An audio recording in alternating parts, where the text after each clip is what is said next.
Baik, Assalamualaikum warahmatullahi wabarakatuh. Kali ini saya akan mencoba sedikit membahas terkait dengan penelitian cross-seksional ya. Jadi penelitian cross-seksional ini paling banyak gitu ya dilakukan oleh adik-adik mahasiswa ya. Ini berdasarkan pengamatan saya untuk mahasiswa kedokteran atau kesehatan ya. Jadi kadang-kadang teman-teman adik-adik mahasiswa ini beranggapan kalau penelitian yang lain misalnya case control atau kemudian cohort atau yang lainnya begitu itu lebih rumit begitu. Nah, ini saya akan mencoba untuk membahas sedikit tentang cross-seksional.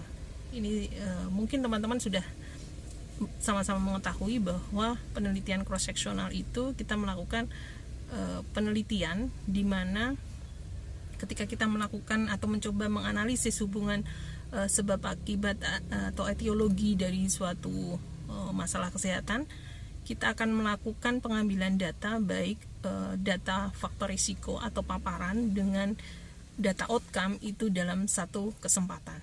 Jadi setiap subjek penelitian itu diambil satu kali dalam sewaktu begitu. Nah, ini yang kadang-kadang kemudian menyebabkan teman-teman beranggapan oh ini penelitian yang simple gitu, sederhana seperti itu.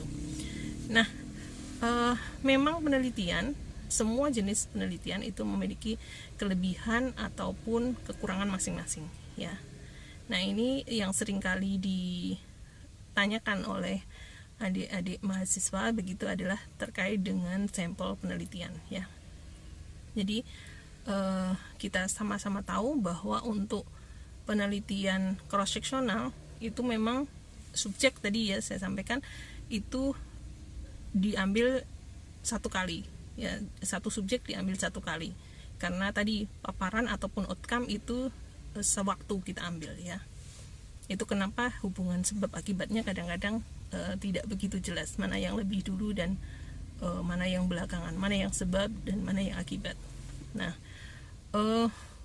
pada penelitian cross-seksional ini seringkali adik-adik mahasiswa itu setelah melakukan pengukuran atau penghitungan dengan rumus itu didapatkan bahwa subjek penelitiannya cukup besar begitu ya dengan sampling tertentu gitu. Nah, saya ingin menyampaikan kenapa sih subjek penelitian pada cross-seksional ini tanda kutip relatif cukup besar gitu ya. Jadi untuk memahami itu saya mengibaratkan bahwa populasi itu adalah populasi ikan contohnya ya, ikan yang ada di suatu kolam begitu. Nah, di dalam kolam itu ada ikan merah ya dan ikan hitam. Ikan merah itu mewakili kalau di masyarakat anggap itu sebagai orang yang sakit ya.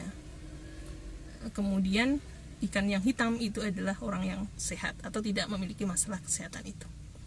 Nah, pada cross-seksional maka semakin sedikit orang yang sakit di dalam populasi itu prevalensinya ya atau persentasenya, maka akan semakin banyak biasanya subjek penelitian yang diperlukan ya. Kemudian dengan semakin besar biasanya subjeknya juga relatif lebih sedikit begitu ya. Jadi kita sama-sama tahu bahwa dalam suatu penelitian kadang-kadang kita tidak bisa melakukan total populasi. Kita perlu melakukan suatu kegiatan yang disebut dengan sampling.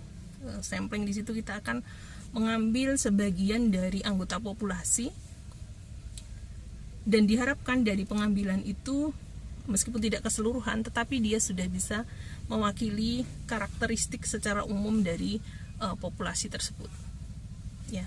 Nah, harapannya ketika besar sampel itu kan jangan terlalu sedikit juga tetapi jangan terlalu banyak gitu ya, tetapi dia diharapkan sudah bisa mewakili populasi yang sebenarnya, itu harapannya. Jadi kalau bisa sih sedikit tapi sudah mewakili kan gitu ya.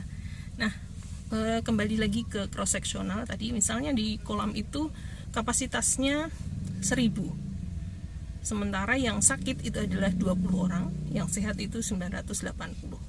Nah, bisa Anda bayangkan antara ikan yang sakit dan sehat itu mereka campur gitu ya. Kemudian Anda melakukan sampling, pengambilan sampel kolam gitu ya, ikan yang ada di kolam itu dengan sebuah ember kecil. Nah, pertanyaannya berapa kali Anda melakukan pengambilan itu ya dengan ember kecil tadi supaya bisa mendapatkan ikan merah dan ikan hitam yang bisa mewakili populasi tersebut. Nah, bisa jadi kita perlu mengambil beberapa kali ciduk gitu ya, beberapa kali pengambilan dengan ember gitu, untuk bisa mendapatkan kira-kira merah dan hitam itu proporsional. Kadang-kadang baru sekali ngambil dapatnya hitam semua, ngambil lagi hitam lagi semua, ngambil lagi satu merah yang 9 lainnya gitu. Jadi kadang-kadang perlu beberapa kali pengambilan. Akan berbeda misalnya proporsi yang sakit itu lebih besar lagi. Contohnya anggaplah yang sederhana, misalnya yang sakit 400 gitu ya, ya kemudian yang sehat 600. Jadi yang merah itu 400, yang hitam itu 600. Maka Anda akan kita ya akan lebih mudah untuk mengambil ya. Jadi dengan ember kecil kita ambil, bisa jadi dalam satu pengambilan kita sudah dapat merah dan hitam, ngambil lagi dapat merah dan hitam gitu. Jadi harapannya dengan sampel yang kecil saja itu sudah bisa mewakili populasi ikan keseluruhan. Itu adalah gambaran sampling pada cross sectional ya. Itu kenapa cross sectional kadang-kadang sampelnya cukup besar ya, ratusan bahkan mungkin ribuan itu. Nah, hal ini untuk kasus yang kecil mungkin kita akan lebih tepat menggunakan metode yang case control ya. Jadi kalau tadi misalnya contohnya ada 1000 ikan di kolam, kemudian di kolam dengan kapasitas 1000 begitu ya, kemudian ada 20 ikan yang sakit, kemudian 980 lainnya sehat gitu ya.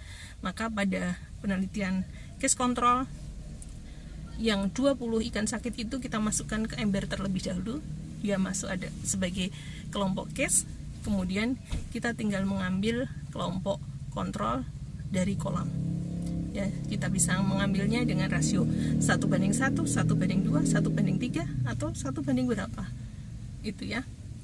Jadi akan lebih sederhana begitu ya. Jadi case kelompok kasusnya langsung kita masukkan di kelompok kasus, tinggal kita ngambil yang lainnya sebagai kelompok kontrol ya. Jadi memang case control itu salah satu desain yang tepat untuk kasus atau masalah kesehatan yang memiliki prevalensi yang sedikit di masyarakat. Baik, mudah-mudahan dengan penjelasan yang sederhana ini bisa semakin memudahkan pemahaman kita kenapa subjek penelitian pada cross sectional itu pada kasus P yang kecil itu malah biasanya subjeknya dibutuhkan dalam jumlah yang banyak. Sementara kenapa sih case control justru tepat digunakan untuk kasus yang sedikit. Semoga bermanfaat. Kita berjumpa lagi di video yang lain. Assalamualaikum warahmatullahi wabarakatuh.